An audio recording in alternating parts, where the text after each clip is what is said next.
CIET NCERT द्वारा प्रस्तुत है श्रृंखला महान विभूतियां। इस श्रृंखला के अंतर्गत प्रस्तुत है कार्यक्रम सितारों से भी ऊंचा एक विलक्षण वैज्ञानिक स्टीफन हॉकिंग। मन के हारे हार है, मन के जीते जीत। कहे कबीर हरि पाइये, मन ही की प्रतीत। आपने संत कबीर की इन पंक्तियों को अवश्य सुना होगा। इन पंक्तियों का आशय है, जीवन में जय और पराजय केवल मन के भाव हैं। आज हम एक ऐसी महान विभूति की बात करेंगे जिन्होंने इन पंक्तियों को 100% अपने जीवन में चरितार्थ किया। उस महान शख्सियत का नाम है स्टीफन विलियम हॉकिंग।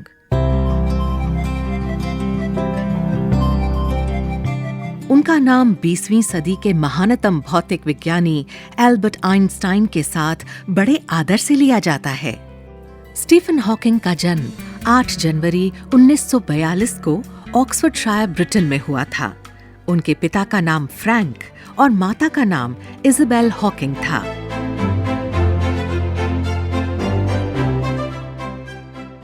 ये भी एक विचित्र संयोग ही था कि इस महान खगोल वैज्ञानिक का जन्म महान खगोल वैज्ञानिक गैलीलियो की मृत्यु के ठीक 300 वर्षों बाद हुआ था। स्टीफन हॉकिंग का जन्म 8 जनवरी 1942 को हुआ था और गैलीलियो की मृत्यु 8 जनवरी 1642 को हुई थी।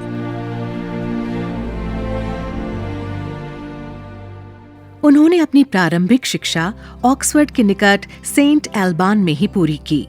स्कूली शिक्षा समाप्त करने के बाद उन्होंने ऑक्सफोर्ड विश्वविद्यालय में दाखिला लिया। ऑक्सफोर्ड से भौतिकी में वो प्रथम श्रेणी में प्रतिष्ठा यानी ऑनर्स के साथ उत्तीर्ण हुए।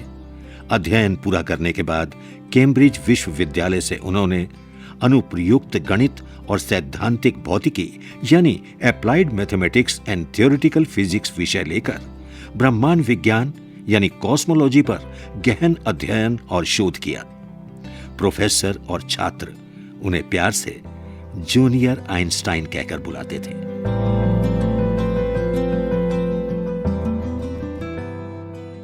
फिर आया 1963 का साल।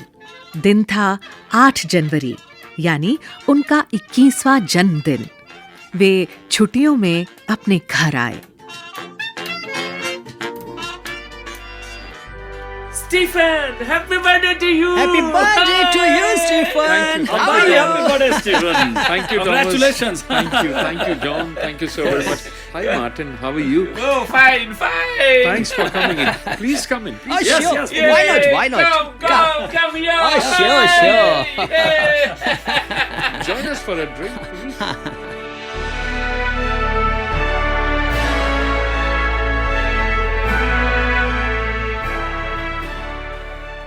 जन्मदिन की पार्टी बहुत अच्छी रही, लेकिन दूसरे ही दिन जो हुआ उसकी कोई कल्पना भी नहीं कर सकता था। हुआ यूं कि वे अपने घर की सीढ़ियों से नीचे उतर रहे थे कि तभी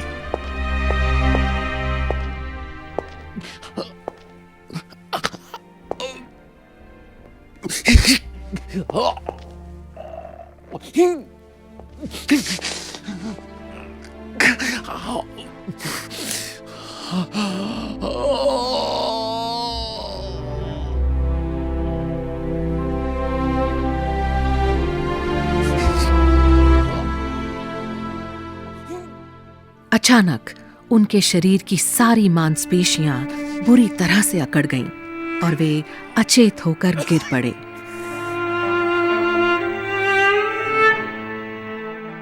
उन्हें डॉक्टर के पास ले जाया गया। डॉक्टर ने कुछ दवाएं देकर और इसे सामान्य कमजोरी बताकर उन्हें घर भेज दिया। लेकिन ये क्या?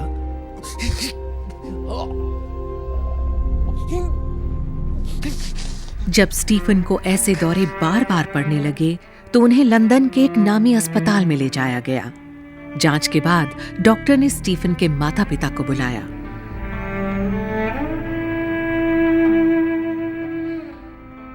मिस्टर फ्रैंक, मैंने आपके बेटे के बारे में एक खास जानकारी देने के लिए आपको यहाँ बुलाया है। सब कुछ ठीक तो है ना? देखिए, मैं आपको अंधेरे में नहीं रखना चाहता हूँ। जी। आपके बेटे को मोटर न्यूरॉन डिजीज है। Motor neuron disease? जी हाँ, और इसका अभी तक कोई इलाज संभव नहीं है। डॉक्टर साहब, इस बीमारी में क्या होता है? इस बीमारी में मस्तिष्क का सिग्नल मांसपेशियों को नहीं मिल पाता है, इसलिए शरीर के सारे अंग धीरे धीरे काम करना बंद कर देते हैं। नहीं। बोलने और चलने फिरने में परेशानी होती है। नहीं नहीं। देखिए, आप धीरज रखें, मैं ताकत की कुछ दवाइयाँ लिख देता हूँ। क्या पता कोई चमत्कार हो जाए। ओह गॉड।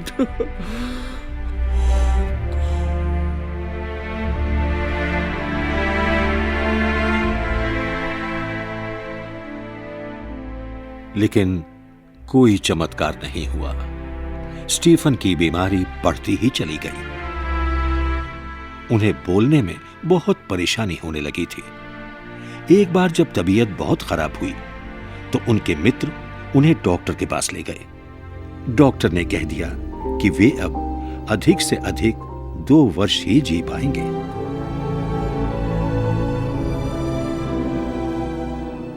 डॉक्टर के क्लिनिक से जब वे बाहर आए तो आंखों में आंसू थे, लेकिन चेहरे पर था एक असाधारण संकल्प का भाव।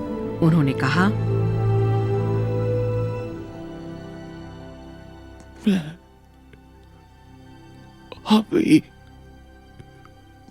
अभी मैं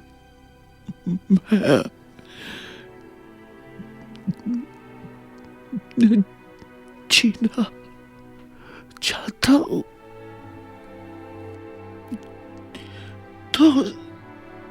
2 साल नहीं,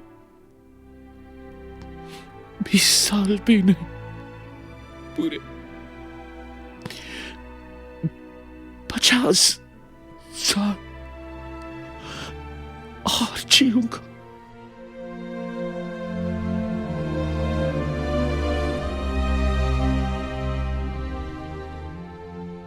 उस समय सबने उनका मन रखने के लिए, दिलासा देने के लिए हाँ में हाँ मिला दी थी। पर आज पूरा विश्व जानता है कि जो कुछ उन्होंने कहा था वो अपनी दृढ़ इच्छा शक्ति से उन्होंने कर दिखाया। उनकी बीमारी बढ़ती ही जा रही थी, लेकिन इस हालत में भी सन 1965 में उन्होंने सर्वाधिक अंक लेकर कैम्ब्रिज विश्वविद्यालय से अपनी पीएचडी की डिग्री प्राप्त की।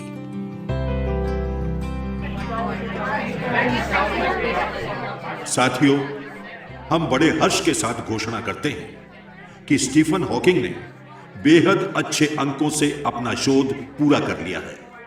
उनके शोध का विषय था प्रॉपर्टीज ऑफ एक्सपेंडिंग यूनिवर्स, यानी विस्तारित ब्रह्मांड की विशेषता। मेरा अनुरोध है कि वो सामने आकर सम्मान ग्रहण करें।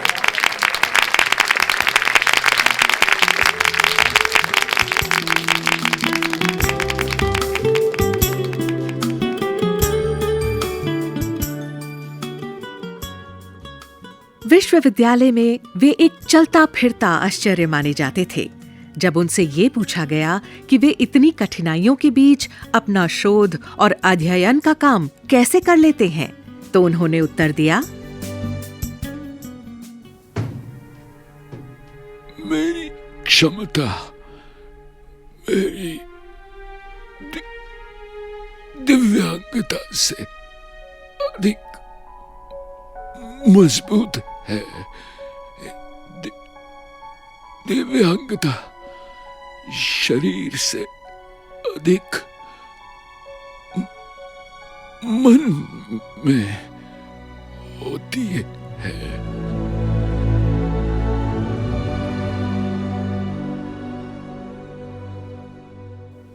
जनवरी 1965 में ही नए साल के जश्न में स्टीफन हॉकिंग की मुलाकात मिस जेन वाइल्ड से हुई।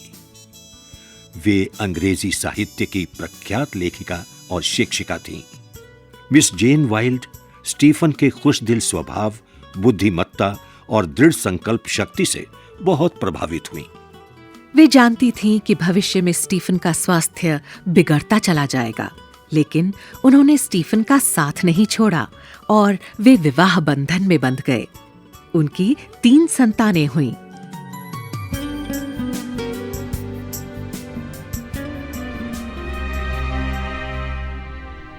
(1985) में उनकी आवाज खो गई।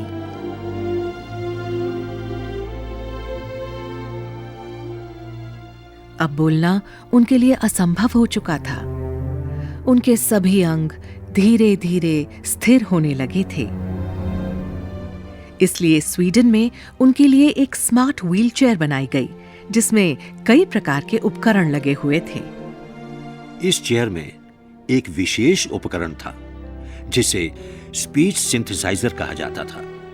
कीबोर्ड की सहायता से वे जो टाइप करते थे, स्पीच सिंथेसाइजर उन्हें शब्दों में बदल देता था। इसी के जरिए वे पूरी दुनिया से बात करते थे और भौतिकी पर दुनिया भर के विश्वविद्यालयों में व्याख्यान देते थे। लेकिन वे बोलते कैसे थे, ये जानना दिलचस्प होगा। दरअसल उन्हें आवाज दी थी प्रोफेसर डेनिस एच क्लैट ने, जो संभाषण और श्रवण विज्ञान में एक अमेरिकी शोधकर्ता थे। आइए प्रोफेसर डेनिस क्लैट से बात करके जानते हैं कि प्रोफेसर हॉकिंग का ये स्पीच सिंथेसाइजर काम कैसे करता था। प्रोफेसर डेनिस जी, स्पीच सिंथेसाइजर काम कैसे करता है? आपने इसका विकास कैसे किया? देखिए, प्रोफेसर स्टीफन हॉकिंग के व्याख्यानों को भाषा में बदलने के लिए हमने सबसे पहले स्पीच सिंथेसाइजर के कंप्यूटर को कृत्रिम बुद्धिमत्ता यानी आर्टिफिशियल इंटेलिजेंस द्वारा उनकी सारी भाषा सिखाई। ओह, और फिर विज्ञान से संबंधित सारे तकनीकी शब्द भी कंप्यूटर की स्मृति में डाल दिए। ये तो बड़ी दिलचस्प बात है। वाह, अति सुंदर। और शायद धीरे धीरे इसी भाषा और शब्द संग्रह ने एक धारा प्रवाह वैज्ञानिक भाषा का रूप ले लिया होगा। बिल्कुल ठीक। और फिर उन शब्दों की ध्वनि को मानवीय आवाज में रिकॉर्ड करके हमने स्पीच सिंथेसाइजर में संग्रहित कर लिया। ग्रेट, धन्यवाद सर। ये तो सचमुच बहुत रोचक है। यानी प्रोफेसर स्टीफन हॉकिंग के व्याख्यान हमने आपकी आवाज में सुने? जी, अद्भुत, इट्स रियली वंडरफुल। तो सुनाइए ना प्रोफेसर हॉकिंग को आपकी आवाज में। तो लीजिए सुनिए। Technology has transformed the outlook for the disabled. People like me can now move around independently, and they can communicate.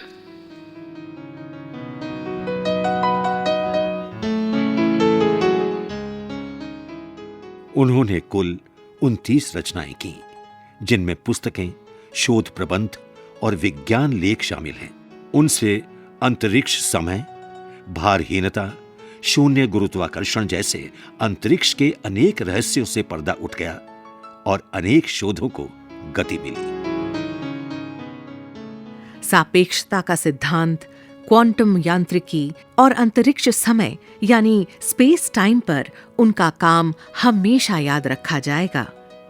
उनके सभी शोधों की ये विशेषता है कि ब्रह्मांड की व्याख्या के साथ साथ उन्होंने इसे विश्व पारिस्थितिकी, पर्यावरण और जलवायु परिवर्तन से भी जोड़ा है। उन्होंने न्यूयॉर्क पोस्ट पत्रिका में अपने विचार व्यक्त करते हुए लिखा था, यदि पर्यावरण का ध्यान नहीं रखा गया तो 600 वर्षों के अंदर ये पृथ्वी आग का गोला बन जाएगी। जनसंख्या बढ़ने के कारण धरती पर ऊर्जा की खपत बहुत ज्यादा हो जाने की वजह से धरती का तापमान असीमित रूप से बढ़ेगा और धरती गर्म होकर लाल हो जाएगी।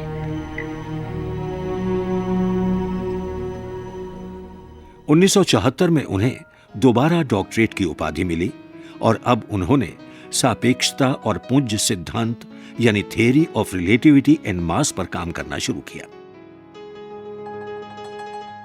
ब्लैक होल के बारे में स्टीफन हॉकिंग का कहना था,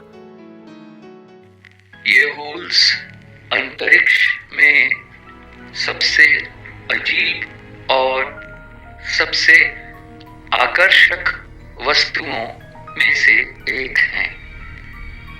वे अत्यंत सघन हैं और उनका गुरुत्वाकर्षण इतना प्रबल है कि प्रकाश भी उनकी पकड़ से बच नहीं सकता।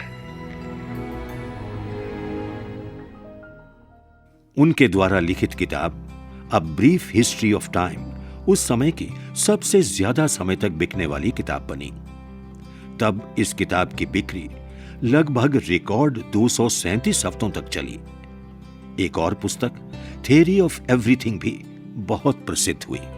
उन्हें राष्ट्रपति का मेडल ऑफ फ्रीडम सम्मान भी दिया गया था, जो संयुक्त राज्य अमेरिका का सर्वोच्च नागरिक पुरस्कार है।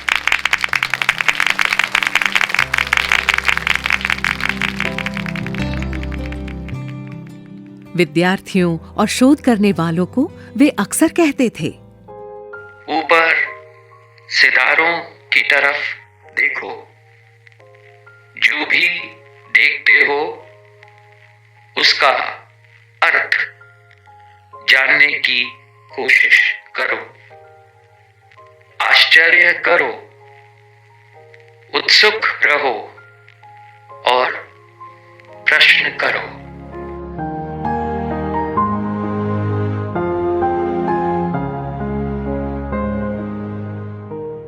जनवरी 2001 में अग्रणी ब्रिटिश भौतिक विज्ञानी स्टीफन हॉकिंग जब भारत आए थे, उन्होंने कहा था,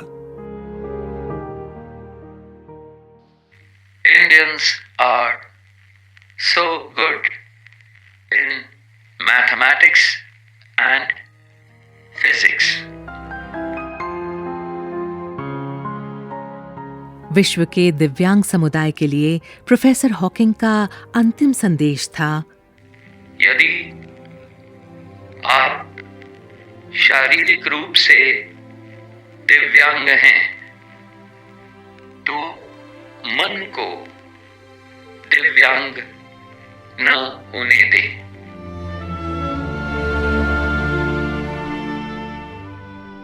14 मार्च 2018 को 76 वर्ष की आयु में ब्रिटेन के कैम्ब्रिज में उनका देहांत हो गया। दिव्यांगता के खिलाफ अदम्य इच्छा शक्ति की ऐसी जंग छेड़कर अंतरिक्ष विज्ञान में सितारों की बुलंदियों को छूने वाले प्रोफेसर स्टीफन हॉकिंग, आपको हमारा नमन।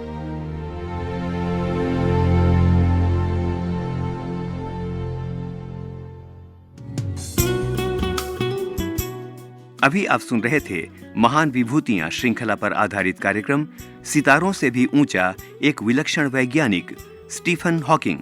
कार्यक्रम समन्वय प्रोफेसर राजेंद्र पाल, ध्वन्यांकन विकास सांगवान, कलाकार बाबला कोचर, रिचा सयाल, सुनील लोहिया, अश्विनी वालिया और मोइनुल हसन नियाजी। आलेख अजीत होरो। ध्वनि संपादन, निर्देशन एवं निर्माण विमलेश चौधरी। यह कार्यक्रम CIET NCERT नई दिल्ली भारत द्वारा प्रस्तुत किया गया।